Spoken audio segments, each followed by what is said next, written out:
Hello everybody, मेरा आज का टॉपिक है टाइप्स ऑफ ऑर्गेनाइजेशनल स्ट्रक्चर।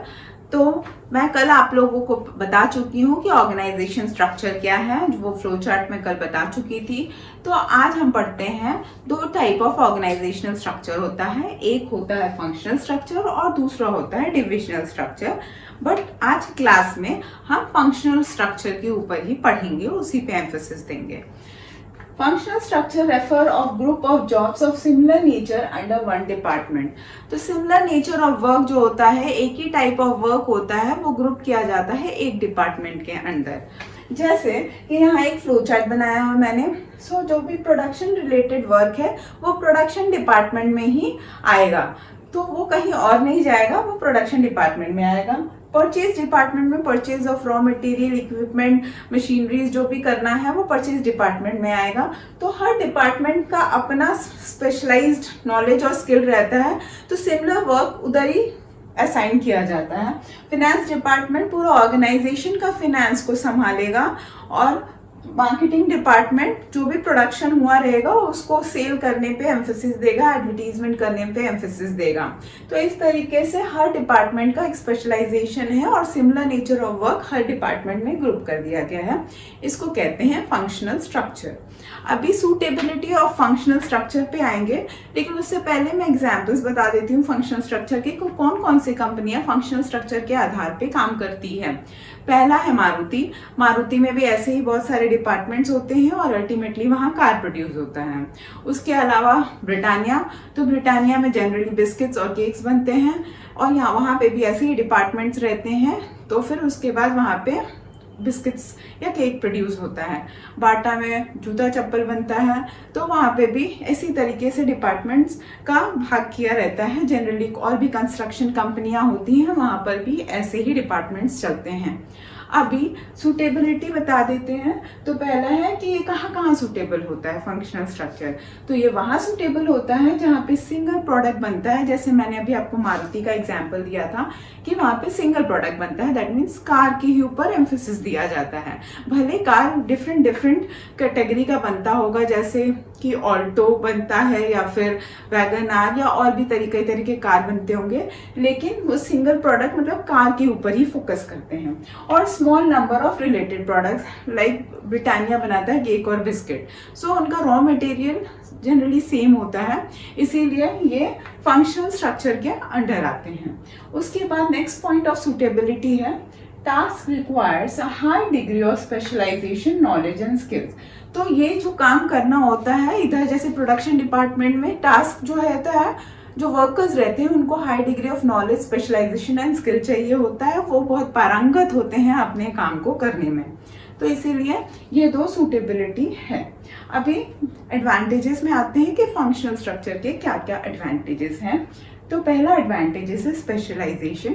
तो स्पेशलाइजेशन इसलिए होता है क्योंकि ये similar set of work perform करते हैं और करते रहते हैं, तो इसकी वजह से वो स्पेशलाइजेशन अटेन कर लेते हैं। इनके जो एक्सपर्ट्स होते हैं वो भी बहुत ही नॉलेजेबल होते हैं, तो इसीलिए ये स्पेशलाइजेशन अटेन करते हैं और एक ही नेचर ऑफ वर्क परफॉर्म करते करते, रिपीटेशन में परफॉर्म करते करते ये स्पेशलाइज्ड हो जाते हैं।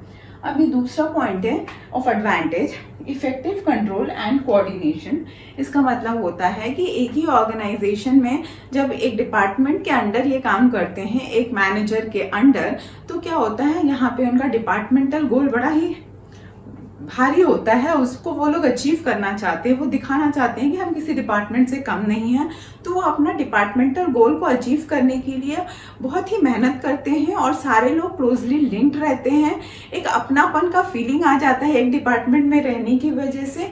इसकी वजह से जो इनका बॉस होता है, मैनेजर होता है, वो बहुत आसानी से सारे लोगों का काम को कोऑर्डिनेट कर लेता है और उसको कंट्रोल करने में भी कोई दिक्कत नहीं आता है।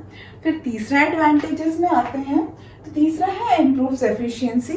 इसका मतलब ये होता है कि जो एक्सपर्ट होते हैं वो बहुत ही नॉलेजेबल होते हैं, बहुत ही स्किल्ड होते हैं, तो इसीलिए वो जो इंस्ट्रक्शंस देते हैं उससे वर्कर्स का और जो भी उनके सबऑर्डिनेट्स होते हैं उनके एफिशिएंसी जो इम्प्रूव हो जाते हैं, उनके कार्य करने का क्षमता काफ़ी इम्प्रूव हो जाता है। उसके बाद चौथा पॉइंट है अवॉइड्स डुप्लीकेशन। इसका मतलब होता है कि हर डिपार्टमेंट को अलग अलग काम असाइन हुआ रहता है। उसके बाद तो फिर कोई डुप्लीकेशन का कोई सवाल ही नहीं पैदा होता है, क्योंकि finance department finance related work देख रहा होता है, purchase department purchase related work देख रहा है, तो कहीं पे प्रोडक्शन डिपार्टमेंट प्रोडक्शन का काम देख रहा है और marketing department selling of the product का काम देख रहा है। तो किसी भी काम में कहीं पे भी डुप्लीकेशन नहीं है, तो वेस्टेज ऑफ रिसोर्सेज नहीं होगा, वेस्टेज ऑफ टाइम नहीं होगा। अभी नेक्स्ट एडवांटेज है ईज इन ट्रेनिंग। तो सारे डिपार्टमेंट अलग अलग हैं, उनके बॉस भी अलग अलग हैं, तो जो भी इंस्ट्रक्शन उनका जो हेड देता है वो सारे लोगों के लिए, वो अपने डिपार्टमेंट के लिए देता है। तो वो खुद ही इतना एक्सपर्ट होता है कि वो जो भी उनको ट्रेन करना चाहता है, जो भी इंस्ट्रक्शंस देता है, वो बहुत ही आसानी से वो लोगों को ट्रेन कर सकता है। और लास्ट पॉइंट है सुपरविजन। सुपरविजन का मतलब होता है कि एक नैरो सेट ऑफ स्किल्स होता है। जैसे परचेज डिपार्टमेंट सिर्फ परचेज रिलेटेड बात ही करता है, तो उसको वही चीज समझाना होता है, तो नैरो सेट ऑफ स्किल होता है, तो इसके लिए वो आराम से उनको सुपरवाइज कर सकता है। अभी मेरा नेक्स्ट टॉपिक है डिसएडवांटेजेस ऑफ फंक्शनल स्ट्रक्चर। तो अभी चलते हैं, शुरू करते हैं डिसएडवांटेजेस ऑफ फंक्शनल स्ट्रक्चर। सो पहला पॉइंट है फंक्शनल एम्पायर। तो हर फंक्शंस है, जैसे हर डिपार्टमेंट एक फंक्शन कंसिडर होता है और यहाँ पे एक एम्पायर जैसा बना देते हैं। वो अपना ही फंक्शंस को सुपीरियर समझते हैं, मतलब अपने ही डिपार्टमेंट के को सुपीरियर समझते हैं, और इसकी वजह से वो ऑर्गेनाइजेशनल गोल को अचीव करना ही भूल जाते हैं, या कहीं ना कहीं कुछ कमी रह जाती है और वो अचीव नहीं हो पाता है, क्योंकि वो अपने डिपार्टमेंट का ही गोल अचीव करने में लगे हुए रहते हैं।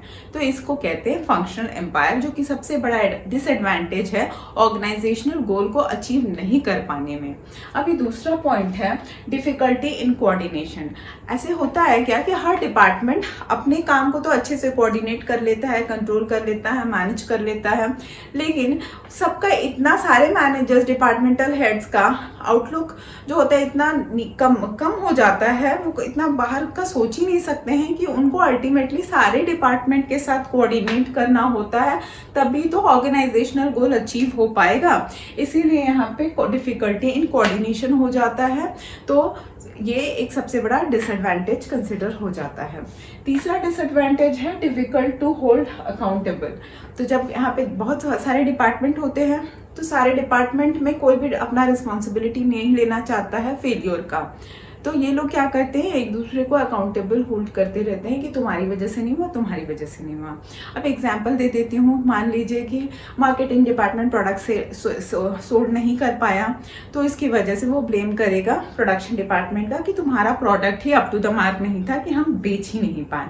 तो उसके बाद जो प्रोडक्शन डिपार्टमेंट है वो अपने ऊपर क्यों ब्लेम लेगा, तो वो परचेज डिपार्टमेंट को बोलेगा तुम्हारा रॉ मटेरियल इतना अच्छा नहीं था, अगर अच्छा होता तो अच्छा प्रोडक्ट बनता, तो वो उसको बोल देगा। फिर परचेज डिपार्टमेंट बोलेगा मैं क्या करूं, इतना ही फाइनेंस हमें दिया गया था, तो उतने पैसे में उतना ही मिलेगा। तो इस तरीके से सारे डिपार्टमेंट एक दूसरे को अकाउंटेबल करते रहते हैं, और इसके लिए किसी को भी अकाउंटेबल होल्ड नहीं कर सकते हैं, सबको एक दूसरे का ही नाम लगाते रहते हैं। चौथा डिसएडवांटेज है कॉन्फ्लिक्ट ऑफ इंटरेस्ट। तो यहाँ पर भी क्या होता है, एक जब इंटरेस्ट फुलफिल नहीं हो पाता है तो कॉन्फ्लिक्ट शुरू हो जाता है। जब ऑर्गेनाइजेशन गोल अचीव नहीं हो पाता है तो कॉन्फ्लिक्ट शुरू हो जाता है, सब अपने इंटरेस्ट को प्रोटेक्ट करने लगते हैं और दूसरे को ब्लेम करने लगते हैं। जैसे अगर मार्केटिंग डिपार्टमेंट बोलेगा कि इन्वायरमेंटल फ्रेंडली प्रोडक्ट नहीं था, कंज्यूमर्स नहीं प्रेफर कर रहे हैं, तो प्रोडक्शन डिपार्टमेंट उसको लेने को तैयार नहीं होगा, वो उसको ब्लेम करेगा, वो उसको ब्लेम करेगा, तो ऐसे 2-3 डिपार्टमेंट तो आराम से कन्फ्लिक्ट में घुस जाते हैं। अभी नेक्स्ट लास्ट पॉइंट है इनफ्लेक्सिबिलिटी। तो सारे डिपार्टमेंट अपने ही काम को इतना सुपीरियर देखते हैं कि वही काम करते हैं, उसी में स्पेशलाइजेशन अटेन कर लेते हैं, लेकिन वो दूसरे डिपार्टमेंट के बारे में कुछ जान नहीं पाते हैं। वो ऊपर का आगे पोजीशन में उनको शिफ्ट किया जाए उसके लिए भी वो नहीं सोचते हैं, वो बस अपने डिपार्टमेंट के लिए ही रिजिड हुए रहते हैं। इसकी वजह से वो हाईली इनफ्लेक्सिबल हो जाते हैं, जैसे उनको कहीं और जगह पे फिट नहीं किया जा सकता है। धन्यवाद।